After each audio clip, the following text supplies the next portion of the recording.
Demon slayer ఇది కేవలం ఒక యానిమే సిరీస్ మాత్రమే కాదు, అదొక సాంస్కృతిక సంచలనం.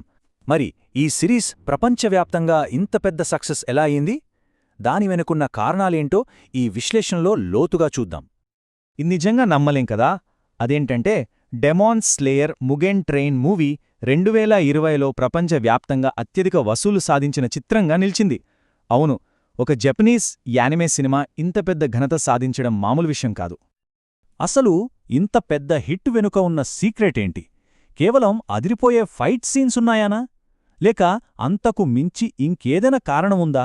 సరే, ఈ విశ్లేషణలో మనం ఇదే ప్రశ్నకు సమాధానం వెతుకుదాం. సరే, ఈ సక్సెస్ వెనుకున్న రహస్యాల్ని ఒక్కొక్కటిగా చూద్దాం.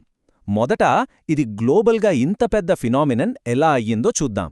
ఆ తర్వాత దాని స్టోరీలో ఉన్న హోప్ గురించి, జపాన్ చారిత్రక నేపథ్యం, దాని కల్చరల్ డెప్త్, చివరిగా ఈ ప్రపంచాన్ని మన కళ్ల ముందు నిలబెట్టిన ఇన్నోవేటివ్ టెక్నాలజీ గురించి మాట్లాడుకుందాం. ఈ అద్భుతమైన కథని మనం ముందుకు తెచ్చింది కోయోహారు గోటోగే. 2016లో ఒక మాంగా సిరీస్గా, అంటే జపనీస్ కామిక్ లాగా ఇది మొదలైంది. కానీ అది మొదలవ్వడమే తరువాయి చాలా వేగంగా జపాన్లోనే కాదు, ప్రపంచవ్యాప్తంగా ఒక కల్చరల్ సెన్సేషన్గా మారిపోయింది. దీని స్టోరీ, క్యారెక్టర్స్, ఆర్ట్ స్టైల్ అన్నీ కలిసి లక్షలాది మంది మనసుల్ని గెలుచుకున్నాయి. ఈ సిరీస్ సక్సెస్కి మొట్టమొదటి అతి ముఖ్యమైన కారణం దాని ఎమోషనల్ స్టోరీ. చూసేవాళ్లని అంతలా కదిలించేస్తుంది. మరి అసలు ఈ కథకి ప్రాణం పోసేది హీరో జర్నీయే. అతని లక్ష్యం చాలా సింపుల్, కానీ చాలా పవర్ఫుల్. రాక్షసిగా మారిపోయిన తన చెల్లెల్ని మళ్లీ మనిషిగా మార్చాలి, అంతే. ఆ ఒక్క పాయింటే మొత్తం సిరీస్కి ఎమోషనల్ ఫౌండేషన్ వేసింది. టాంజిరో పట్టుదల, అతని దయ, ఆశ ఇవన్నీ చూసేవాళ్లని వెంటనే కథలో లీనమయ్యేలా చేస్తాయి. అయితే ఒక మంచి కథ ఉంటే సరిపోదు కదా, దానికి అంతే బలమైన ప్రపంచం కూడా కావాలి. డెమాన్ స్లేయర్ ఈ విషయంలో పర్ఫెక్ట్ అని చెప్పొచ్చు. ఎందుకంటే ఇది కేవలం ఊహల్లోంచి పుట్టిన ఫ్యాంటసీ ప్రపంచం కాదు. ఈ కథ నడిచేది జపాన్ చరిత్రలోని తైషో కాలంలో, అంటే సుమారుగా 1912 నుంచి 1926 మధ్యలో అనమాట. ఆ టైంలో ఏంటంటే పాత జపాన్ సంప్రదాయాలు, కొత్తగా వస్తున్న మోడర్న్ ప్రపంచం, ఈ రెండిటి మధ్య జపాన్ నలుగుతుందనమాట. ఆ చారిత్రక నేపథ్యమే కథకొక యూనిక్ ఫీల్ని, డెప్త్ని ఇస్తుంది.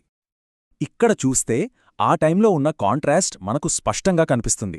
ఒకవైపు టాంజిరో లాంటి వాళ్లు పల్లెటూర్లలో పాత పద్ధతుల్లో బతుకుతుంటే, ఇంకోవైపు టోక్యో లాంటి సిటీస్లో లైట్లు, టెక్నాలజీతో వేగంగా మారిపోతున్నాయి. టాంజిరో పల్లెటూర్నుంచి సిటీకి వెళ్ళినప్పుడు ఆ తేడా మనకు కొట్టొచ్చినట్టు కనిపిస్తుంది. అతను మొదటిసారి ట్రైన్ చూసి ఆశ్చర్యపోయే సీనుంది గదా, అదొక పర్ఫెక్ట్ ఎగ్జాంపుల్. సరే, మంచి కథ, మంచి సెట్టింగ్, వీటితో పాటే ఈ సిరీస్ నిండా జపనీస్ కల్చర్కి సంబంధించిన నిజమైన డీటెయిల్స్ చాలా ఉంటాయి. ఇవి ఆ ప్రపంచానికి ఇంకాస్త డెప్త్ ఇస్తాయన్నమాట. ఒక ఉదాహరణ చూద్దాం. టెంగు. ఇవి జపనీస్ జానపద కథల్లో కనిపించే జీవులు. దుష్టశక్తులను తరిమికొడతాయని వీటికి మంచి పేరుంది. ఈ విషయాన్ని సిరీస్లో చాలా తెలివిగా వాడారు. టాంజిరో మాస్టర్ ఉరోకోడాకి ఒక మాస్క్ పెట్టుకుంటాడు గదా, అది ఈ టెంగు మాస్క్నే పోలి ఉంటుంది. ఇది డెమన్స్తో పోరాడే అతని రోల్ని సింబలైజ్ చేస్తుందన్నమాట. చూశారా, ఇలాంటి చిన్న చిన్న డీటెయిల్స్ కథకు ఎంత మీనింగ్ ఇస్తాయో. ఇక్కడ మరికొన్ని ఉదాహరణలున్నాయి, చూడండి. డ్రస్సుల నుంచి ప్రకృతి వరకు ప్రతిదీ జపనీస్ హిస్టరీ, కల్చర్తో ముడిపడుంది. డెమన్స్ని దూరం పెట్టే విస్టీరియా పువ్వులు గాని, ఆ టైంలోని సైనిక దుస్తుల ఆధారంగా డిజైన్ చేసిన యూనిఫామ్స్ గాని, ఇంకా స్లేయర్స్గా మెసెంటర్స్గా పనిచేసే కాకులు, ఇవన్నీ సీరియస్కి ఒక ఎథెంటిక్ ఫీల్నిస్తాయి. ఇప్పుడు మనం ఫైనల్ పాయింట్కి వద్దాం. ఈ అద్భుతమైన ప్రపంచాన్ని మన కళ్ల ముందు నిలబెట్టిన టెక్నాలజీ, దీని క్రెడిట్ అంతా యూఫోటేబుల్ అనే స్టూడియోకే ఇవ్వాలి. వాళ్ళు చేసిన పని మామూలుగా లేదు. వాళ్ళ టెక్నాలజికల్ గ్రోత్ ఎంతలా ఉందో చూడండి. ముఖ్యంగా ఇన్ఫినిటీ క్యాజల్ యానిమేషన్లో ఈ విషయం మనకు స్పష్టంగా అర్థమవుతుంది.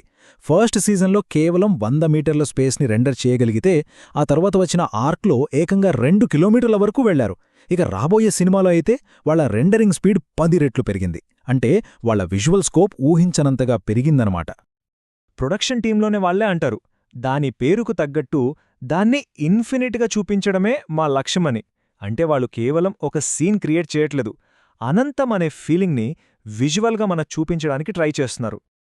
అందుకే డెమాన్ స్లేయర్ సక్సెస్కి ఒకటే కారణమని చెప్పలేం. ఇది చాలా విషయాల కలయిక.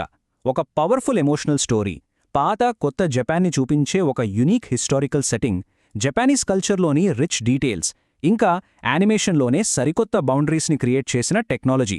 ఈ 4 కలిసే కాబట్టే మనకొక మర్చిపోలేని అనుభవం దక్కింది. చివరిగా ఒక్క ప్రశ్న గురించి ఆలోచిద్దాం. టైమ్లెస్గా నిలిచిపోయే కథలకు కటింగ్ ఎడ్జ్ టెక్నాలజీ తోడైతే ఏం జరుగుతుంది? డెమాన్ స్లేయర్ లాంటి ఒక మాస్టర్ పీస్ పుడుతుంది. ఇది కేవలం ఎంటర్టైన్మెంట్ కాదు, ఆర్ట్, టెక్నాలజీల పర్ఫెక్ట్ బ్లెండ్.